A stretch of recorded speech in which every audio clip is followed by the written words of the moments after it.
things that can impact dissonance. All right? We've got these two notes a half step away from each other. Super dissonant, right? Now, we've already talked about how reducing the volume can have a nice impact on making things sound less dissonant. Right? Now, increase the volume or increase the strength with which they are played, and they stand out much more dramatically. So, let's write these down, shall we? Things that can reduce necessary dissonance. So let's say you're working with two notes, you're working with two parts, and there's just going to be some dissonance. All right? For whatever reason, you can't get around it. Two dissonant notes played softly will sound less crunchy than the same two notes played loudly. This is one very useful strategy, which I just demonstrated. All right?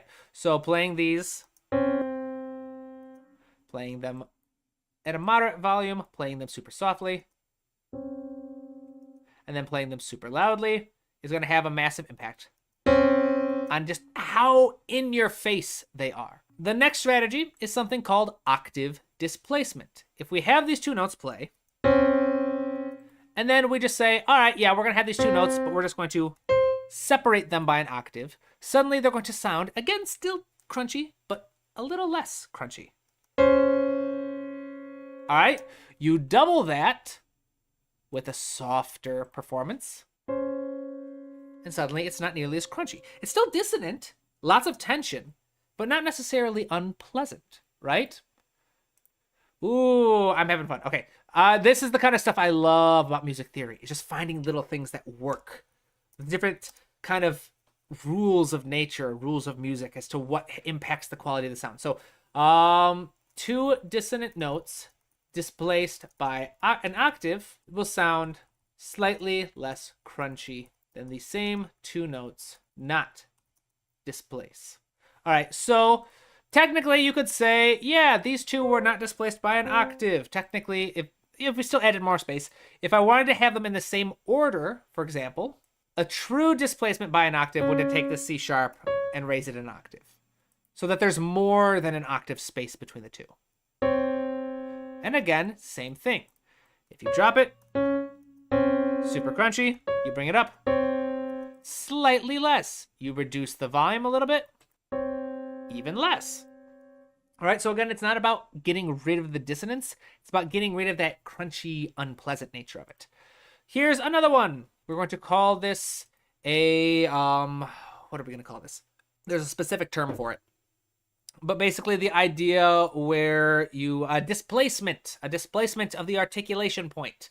Basically where you take two dissonant intervals and you just make them play slightly one after the other. All right, so instead of them being played at the exact same time, which creates that dissonant quality, you displace them slightly, and it's not as in your face. Again, drop the volume a little bit, and it becomes even less in your face. Right? So super cool stuff. There are other strategies that we won't worry about going too much into right here. These are probably the best ones that I would recommend. Other ones included like trying to displace, like you could take that octave one, displace it, and then add another note in between so that they aren't what is called a contact interval. The contact interval being an interval between two notes that are right next to each other in order of pitch.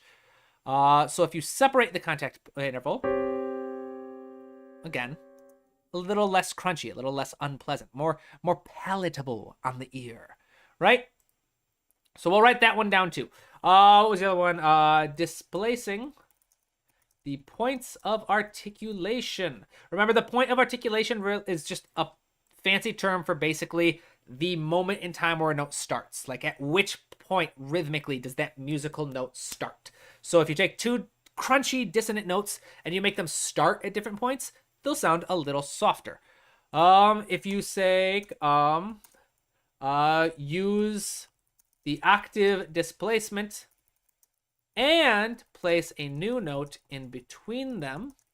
We'll call this severing the contact interval. Is a great strategy for, again, softening the blow. So 4 very useful, really cool kind of strategies for addressing dissonance if you want to work with some music notes that are, you kind of have to work with the dissonant interval. So for example, like if you are working with a, for example, working with a diminished chord, all right, which by its very definition has a tritone in it, which is very dissonant.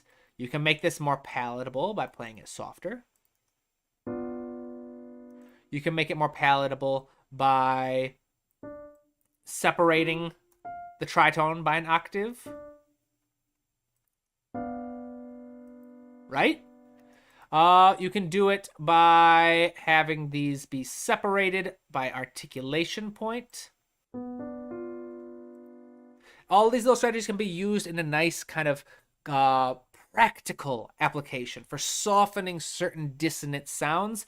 So if you're ever like, I really want to work with a diminished triad because I know that they're really, really cool and they can resolve in all these different really cool, awesome ways that can help me modulate and go in new, exciting chromatic directions with my music, but you just don't like how crunchy they sound, these are all strategies you can use to reduce the crunch.